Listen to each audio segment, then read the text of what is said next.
natin siya ng the best. Amen?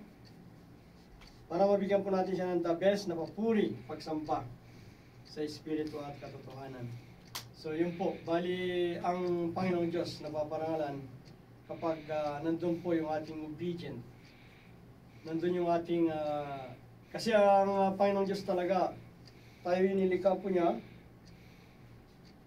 para magbigay ng kapurihan, ng karangalan sa ating Panginoong Diyos. At yun po ay mangyayari kung tayo nga po ay nandun yung Holy Spirit malayang nakakilos sa ating buhay. Amen?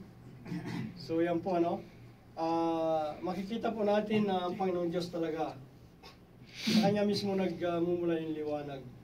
Sa Kanya mismo yung glory. Kung titingnan mo na lamang po yung mga magagandang tanawin, yung Kanyang mga nilikha, doon pa lang, makikita natin yung glory ng Lord. Kahit sa ating mismo mga buhay, di po ba? Na malakas tayo, lagi tayong iniingatan ng Panginoong Diyos. Nandun po yung, lalo na po kung tayo nagkakaisa, nag-glorify po doon ng Panginoong Diyos. Kaya, huwag po natin bigyan ng chance yung kaaway para tayo ay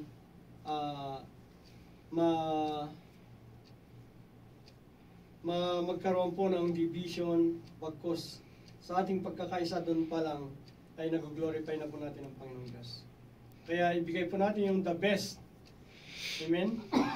So, yun nga po, malayang makakakilos kung mag-glorify natin ang Panginoong Diyos kung malayang kumikilos ang Banal na Espiritu sa ating bawat buhay. Na, di po ba yung Holy Spirit na nasa atin di ba? Sabi nga doon sa Corinthians 3:16, hindi ba ninyo alam na yung katawan ay templo ng Diyos at naninirahan sa inyo ang Kanyang Banal na Espiritu? Ayan po, napakalinaw, di ba? Sa ano po? Hindi po yan.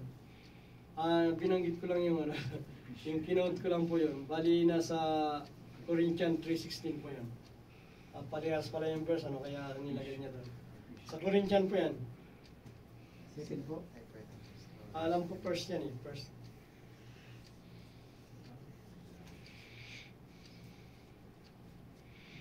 So makikita po natin dyan na yung Holy Spirit ay naninirahan sa atin. Amen? Yes, amen.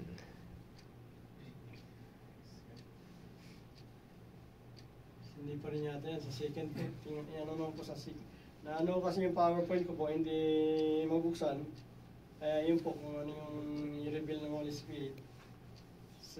Gawin mo po second.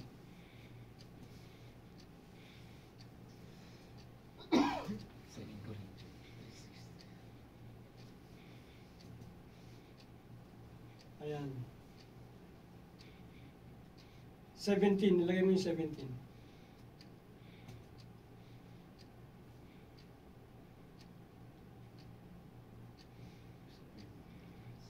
For the Lord. So anyway, Holy Spirit, Temple of the Holy Spirit po, nung tinanggap natin si Jesus sa ating buhay, amen? Sa atin po yun, yung Kanyang Banal na Espiritu. Yun po yung binabanggit doon sa Corinthians 3:17. 3:17 po. Corinthians 3:17. 1 Corinthians po talaga yun. 1 Corinthians, hindi sa 2. So, kaya, kung nasa atin po yung Banal na Espiritu ng Panginoong Hesus,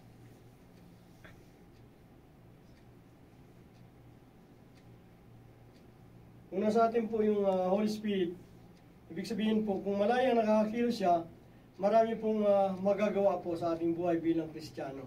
Di ba ba? Kasi nung tinanggap natin ang Panginoong Hesus, siya po yung naging tatak ng ating pagiging anak ng Diyos. Hindi, 1 Corinthians mo po. 1 Corinthians. Ayan.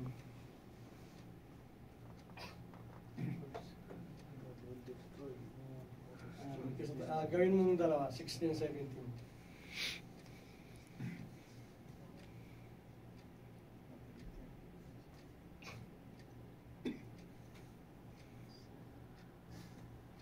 Hindi nyo ba alam, don't you realize that